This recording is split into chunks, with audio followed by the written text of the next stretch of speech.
यदि आपने वीडियो का थंबनेल देखा है तो आप समझ ही गए होंगे आज हम क्या सीखने वाले हैं। आज हम सीखेंगे रस के भेद, जिन्हें हम प्रकार भी कह सकते हैं। तो उसके लिए मैं आपको थोड़ी सी इन्फॉर्मेशन दे देता हूँ।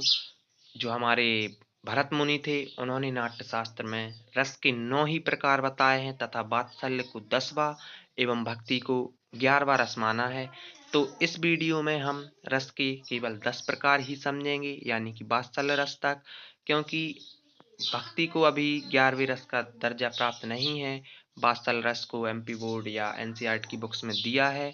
तो अकॉर्डिंग टू बुक्स हम रस के 10 ही प्रकार पढ़ेंगे। तो इसके लिए आप वीडियो लास्ट तक जरूर देखें। तो आइए हम देखते हैं रस के वो कौन कौन से हैं 10 प्रकार। तो नंबर सबसे पहले आता है श्रृंगार रस, नंबर 2 पर आता है करुण रस, नंबर 3 पर आता है हास्य रस और नंबर 4 पर आता है वीर रस। नंबर 5 पर आता है रौद्र रस, नंबर 6 पर आता है भयानक रस, नंबर 7 पर आता है अद्भुत रस और नंबर 8 पर आता है भीभत्स रस। नंबर 9 पर आता है शांत रस और सबसे लास्ट नंबर 10 पर आता है वात्सल्य रस। तो ये तो हो गए रस के 10 प्रकार, श्रृंगार रस से लेकर वात्सल्य रस तक। यदि आप रस के प्रकार खुद याद रखना चाहते हैं या किसी और को बताना चाहते हैं तो बस आप इतना याद रखिए, श्रृंगार रस को सबसे टॉप पर रखा जाता है और वात्सल्य रस को सबसे बॉटम में, और बीच में आप किसी का भी क्रम चेंज कर सकते हैं, बिल्कुल कोई समस्या नहीं होती। श्रृंगार रस को टॉप पर इसलिए रखा जाता है क्योंकि श्रृंगार रस को रसों का राजा यानी कि रसराज कहा जाता है। ये रस के प्रकार हैं। रस की परिभाषाएं और रंग पिछली 2 वीडियो में हम कवर कर चुके हैं।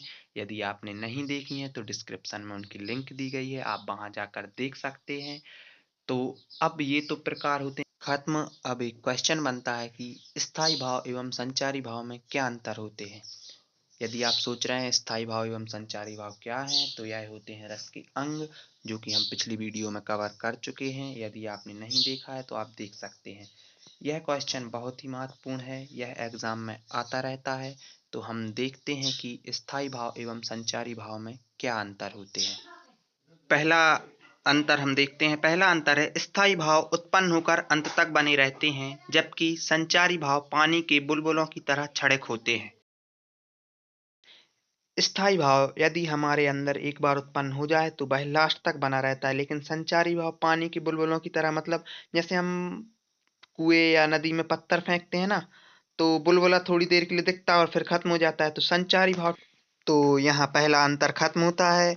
अब हम देखते हैं स्थायी भाव एवं संचारी भाव का दूसरा अंतर। प्रत्येक रस का एक निश्चित स्थायी भाव होता है, जबकि एक संचारी भाव एक से अनेक रसों में रह सकता है। मतलब जो स्थायी भाव होता है वो फिक्स होता है, एक रस का एक ही होगा, लेकिन जो एक संचारी भाव होता है वो इस रस में भी हो सकता है, किसी अदर रस में भी हो सकता है, या एक रस के बहुत सारे संचारी भाव हो भी सकते हैं। तो ये अंतर भी आपको समझ में आया होगा। अब देखते हैं हम तीसरा अंतर। तीसरा अंतर ये है कि स्थायी भाव रस की पूर्ण अवस्था है, जबकि संचारी भाव स्थायी भाव को पूर्ण करने में सहायक होते हैं। इसका सीधा सा मतलब है कि यदि आपके अंदर हंसी का भाव है तो इससे क्लियर पता चल रहा है कि आप हास्य रस में हैं। तो जो संचारी भाव होते हैं ना, इसी स्थायी भाव को जो कोई कमी रह रही होगी तो उसको ये पूरा कर देते हैं। तो ये होता है रस का तीसरा अंतर खत्म। रस का चौथा अंतर ये है कि स्थायी भाव की संख्या होती है 10, जबकि संचारी भाव की संख्या होती है 33। यदि आपने हमारी पिछली वीडियो देखी होगी तो उसमें मैं आपको ये 3 अंतर पहले ही बता चुका हूँ। यदि आपने नहीं देखी तो डिस्क्रिप्शन में लिंक है, आप वहां जाके देख सकते हैं।